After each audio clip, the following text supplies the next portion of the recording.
I returned from a business trip to find my sister and her kids living in my apartment, with my parents' blessing. Hi everyone! Today's story will blow your mind, but real quick, if you enjoy this content, hit that subscribe button.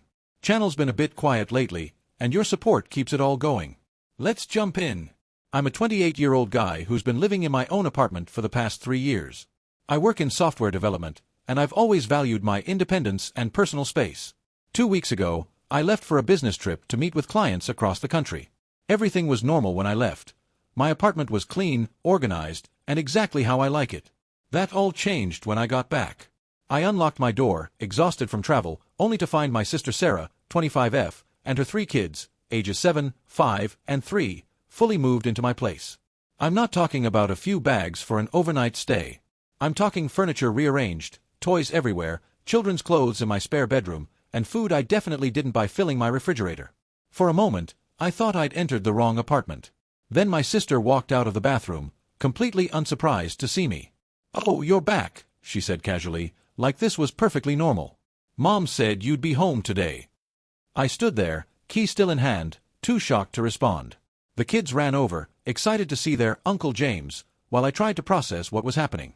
My apartment, my private space, had been completely taken over.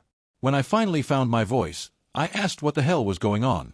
Sarah explained that she'd been having issues with her landlord and needed a place to stay, just for a little while. Apparently, Mom and Dad had told her she could use my apartment since I was away. "They said you wouldn't mind," she added, as if that made everything okay. I was furious. Nobody had called me.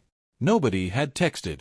Nobody had thought to ask the person who actually pays the rent if it was okay to move an entire family into his apartment. I called my parents immediately, and their response made me even angrier. My mom answered with, "Oh, James, I'm glad Sarah found a place to stay." Her landlord was being completely unreasonable. When I pointed out that they had given my sister access to my apartment without my permission, my dad got on the phone and told me I was being selfish, and that family helps family. He reminded me that I had all that extra space, and that it wouldn't kill me to help my sister out. I explained that I pay good money for my apartment specifically because I want my own space. I work from home when I'm not traveling, and having 3 kids running around would make that impossible. Not to mention that my lease specifically prohibits long-term guests without notifying management. Their response? "Well, she's already settled in now. You can't just kick her out." Actually, I can. It's my apartment. But they made me feel like I was the unreasonable one for wanting my own space back. Sarah has been telling the kids they'll be staying with me for a while, and when I pressed her on what that meant, she avoided giving me a straight answer. When I asked about her plan for finding a new place, she said she's looking into options, but hasn't made any concrete moves. Right now, I'm sleeping on my own couch because Sarah and the kids have taken over my bedroom and the spare room. My carefully organized apartment is now chaotic. There are toys everywhere, the kids are loud from early morning until bedtime, and I have zero privacy. I've given Sarah a deadline, 1 week to find another arrangement. My parents think I'm being cruel, but I don't see how it's fair to expect me to surrender the apartment I pay for without even being consulted. Am I really being selfish here?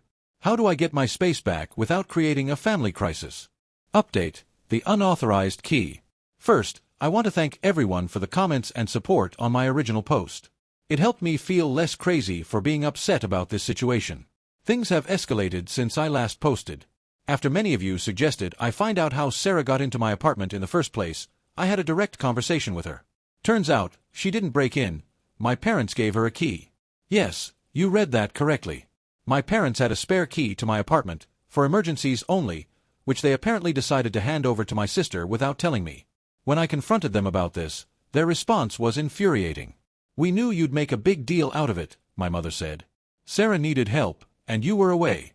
What were we supposed to do? Let her and the children be homeless?" I pointed out that there were plenty of other options. They could have let her stay with them, helped her find temporary housing, or at the absolute minimum, called me to ask permission before letting her into my home. My father dismissed my concerns, saying I was overreacting, and that it's not like anything bad happened. Except things have happened. I've been taking inventory of my apartment, and several items are missing or damaged. And my PlayStation and 3 games are nowhere to be found. A signed baseball I had displayed in a case has disappeared. And my expensive noise-canceling headphones are broken. There are stains on my couch that weren't there before.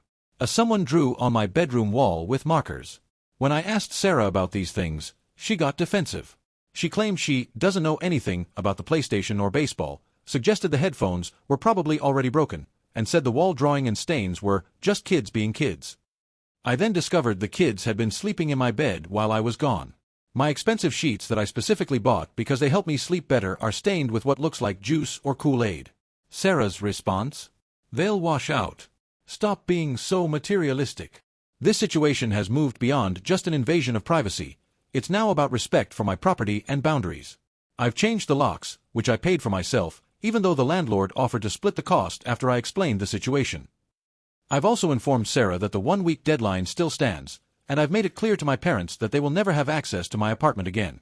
My parents are now giving me the silent treatment, and Sarah has been telling family members that I'm throwing her and the children out on the street. The narrative has somehow become that I'm the villain in this story for wanting my own space back and being upset about my possessions being damaged or missing. I'm standing firm though. This is my apartment, these are my things, and I have every right to be upset about what's happened. I've offered to help Sarah find a new place and even to loan her money for a security deposit, but I'm not backing down on the deadline. I'll update again once the week is up. Update, the damage report and missing valuables. It's been 4 days since my last update, and I wish I had better news to share. After doing a more thorough inventory of my apartment, I've discovered that the damage and missing items are worse than I initially thought. The PlayStation and games that disappeared? Sarah lent them to her current boyfriend without asking me. The signed baseball that was missing from its case? One of the kids took it outside to play with, and it's now lost somewhere in the neighborhood park. But the worst discovery came when I opened my desk drawer where I keep important documents. A small lockbox containing $500 in cash, my emergency fund, was empty. When I confronted Sarah about it, she admitted to borrowing the money because she was short on cash, and promised to pay me back as soon as possible. No timeline, no acknowledgement of the seriousness of taking money that wasn't hers. I've documented everything with photos and created a detailed list of damages and missing items, totaling nearly $2,000. I sent this list to both Sarah and my parents, making it clear that I expect to be reimbursed. Their responses were predictable. Sarah claimed she doesn't have that kind of money right now, and my parents accused me of nickel and diming my own sister during a difficult time. The deadline I set is approaching, and Sarah has made no effort to find alternative housing. Instead, she's doubled down on making me feel guilty, using the kids as emotional leverage. "Where are we supposed to go?" she asked in front of her children, causing the youngest to start crying. I've learned more about her housing situation too. She wasn't facing homelessness as my parents implied. She was evicted from her last apartment for non-payment of rent over several months, despite receiving financial help from my parents during that time. This isn't a sudden crisis. It's the culmination of a pattern of irresponsibility that everyone expects me to fix. The apartment situation has become even more tense. Sarah has stopped cleaning up after the kids, seemingly to punish me for insisting they leave. There are toys everywhere, dishes piled in the sink, and the bathroom is in a state I wouldn't have thought possible in just a few days. I've tried maintaining boundaries by keeping to my home office during the day, with the door locked, but the kids constantly bang on the door and yell for me, disrupting my work calls. Sarah makes no effort to redirect them or respect the fact that I'm working. Last night, things came to a head when I returned from getting takeout, just for myself, as Sarah had complained earlier that I wasn't helping with food, to find her boyfriend in my apartment. This man, whom I've met only twice before, was sitting on my couch, drinking my beer, and acting like he lived there. When I objected to his presence, Sarah accused me of being controlling, and said I couldn't dictate who she spent time with. I reminded her that as the legal tenant, I absolutely can determine who enters my home. Her boyfriend left after an uncomfortable standoff, but not before telling me I was being a real asshole to your own blood. My parents have now enlisted other family members to pressure me. I've received calls from 2 aunts, an uncle, and even my grandmother, all telling me some version of family comes first, and how I should be more understanding of Sarah's situation. I've spoken with my landlord about the situation, and he's been surprisingly supportive.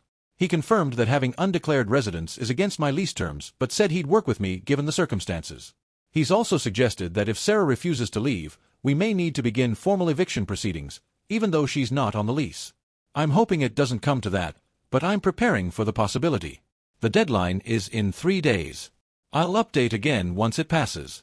Update, eviction proceedings and family fallout. The deadline came and went, and as many of you predicted, Sarah made no effort to leave or even look for alternative housing. Instead, she dug her heels in, telling me plainly that she knows her rights, and that I can't legally kick her out without proper notice. It seems she's been getting advice from someone about tenant rights, despite not being an actual tenant. After consulting with both my landlord and a lawyer friend, I took the formal step of providing Sarah with a written notice giving her 30 days to vacate the premises. I delivered this to her in person and via certified mail so there would be no question about whether she received it. Her response was to laugh in my face. "Good luck with that," she said. "I'm not going anywhere." My parents were furious when they found out about the formal notice. My father called me, yelling that I was destroying the family and that he raised me better than this. My mother took a different approach, calling in tears to tell me how disappointed she was and how she couldn't believe her own son would put paperwork before family. Neither of them offered to take Sarah and the kids in, I noticed. Things took an unexpected turn when Sarah's ex-husband, the father of her children, contacted me. Apparently, Sarah had told him the kids were staying with my parents, not crammed into my apartment.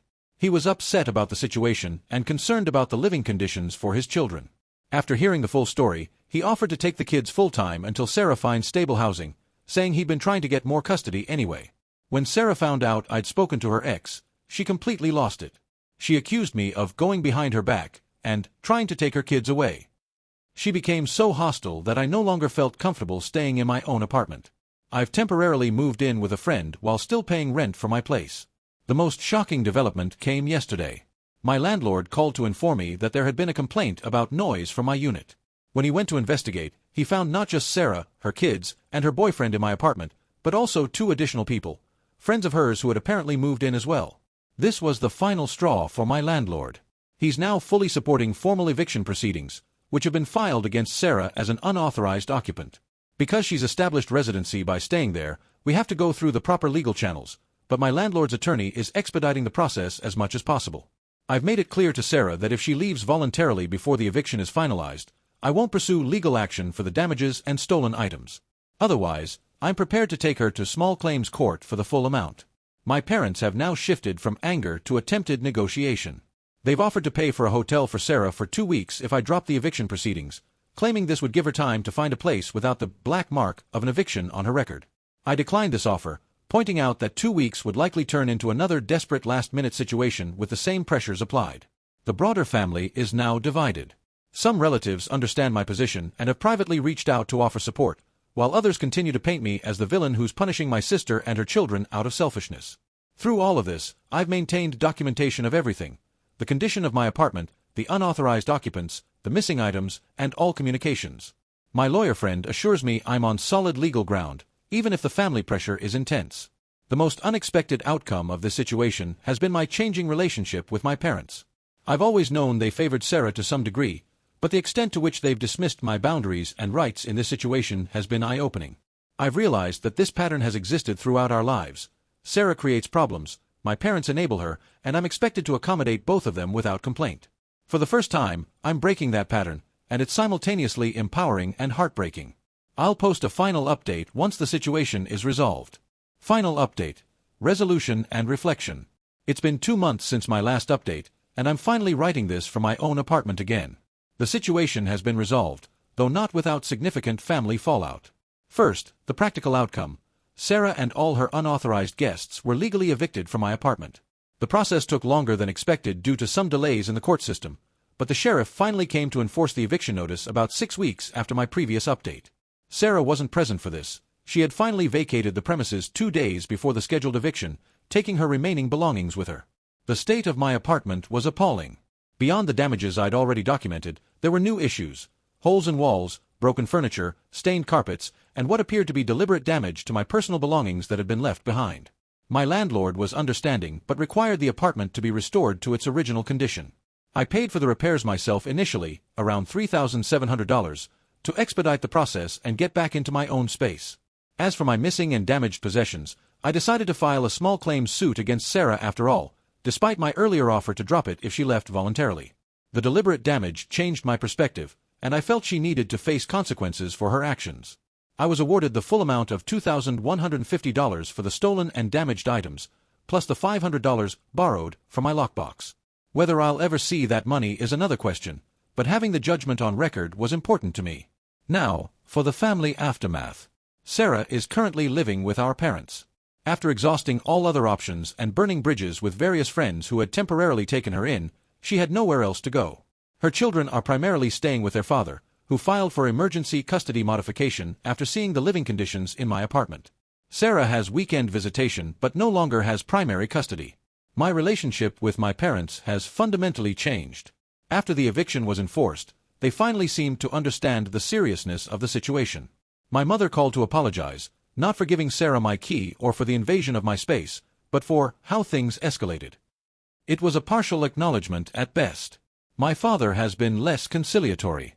He maintains that I should have found a way to make it work, and that the legal route was an unnecessary escalation. He's particularly upset about the custody situation with Sarah's children, which he somehow blames on me rather than on Sarah's choices. We're speaking again, but our conversations are strained and infrequent. I've set clear boundaries about topics I'm willing to discuss, and Sarah's situation is off-limits. I've also made it abundantly clear that they will never have a key to any place I live again, nor will I be available as a safety net for Sarah's future crises. The extended family has largely moved on to other dramas, though I still occasionally hear comments about being the one who evicted his own sister. I've stopped defending myself or explaining the situation. Those who matter already understand, and those who don't understand probably never will.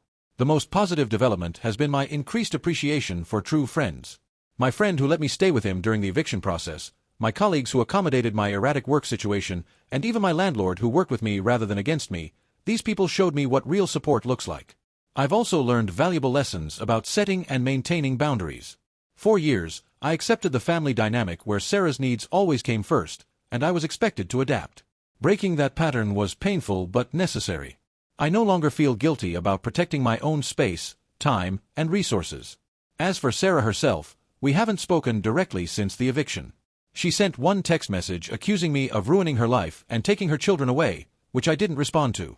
From what I hear through family channels, she's already creating new dramas at our parents' house and looking for her next bailout opportunity.